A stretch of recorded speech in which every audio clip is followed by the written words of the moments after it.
Hey, everybody, welcome to What's Up Wednesday. This week, I want to talk about a subject that's been kind of weighing on my mind, and that is creating relationships. And when I say creating relationships, I mean soliciting a specific response or reaction from somebody else. How do we build a relationship? How do we create an opportunity to connect with somebody?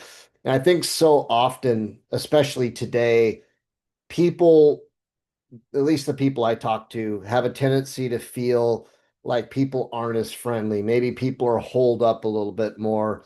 And I'm a very naturally outgoing person, so I find myself getting into conversations with people everywhere from the line at Starbucks to the grocery store to the person next to me on an airplane.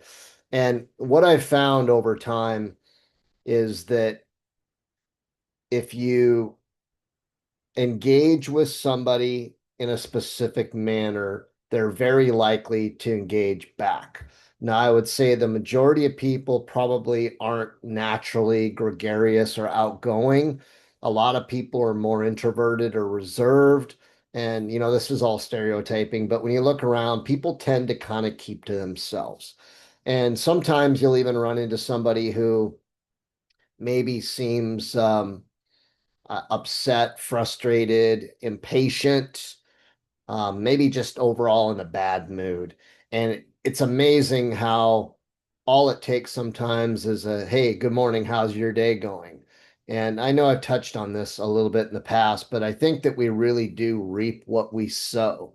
And if we're struggling with somebody, engaging with that person, showing some curiosity and asking questions, and trying to kind of determine what's going on with them and whether or not maybe we can help with that, that can go a really long way. And I think the greatest tool that we have in our tool bag, so to speak, as leaders, as professionals, especially in safety, because again, we're always, in a situation where we're trying to sell people a bill of goods that they may not be interested in. They may be focused on getting their job done. They may be focused on any number of things. And now we're saying, okay, we want you to slow down. We want you to do it a certain way. You need to work safely. And they may not like that. But I think it's all in our approach.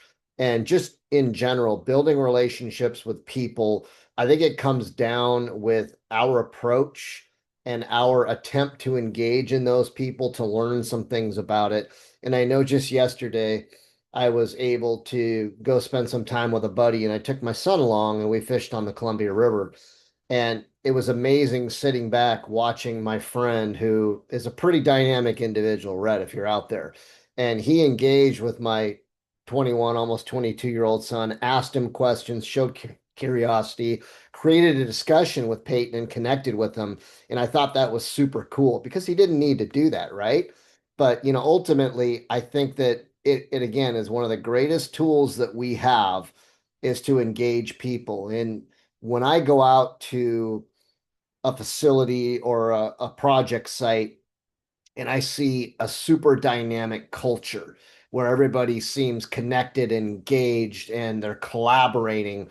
The one common denominator I often see in that is that you have a leadership team that are actively engaging with people. They're not sitting in the office, they're out where the work's being done. They know people's names, they know something about their family. And I know I've preached on this topic many times, but if you want success, and you want to build relationships and you want to make a difference and you want to instill change where it feels like people are kind of downtrodden, engage with them, ask them how they're doing, get them talking. It's absolutely incredible what you get out of that. So hopefully you find that helpful. Find one opportunity a day. I challenge you for the next week. Find one opportunity a day wherever you are, maybe the gas station, you're pumping gas, and you ask the person pumping gas across from you how they're doing. But I challenge you for the next week, just do it once a day. Try to engage with somebody, ask them how they're doing, and see how it goes for you. Hopefully that's helpful. We'll see you next Wednesday.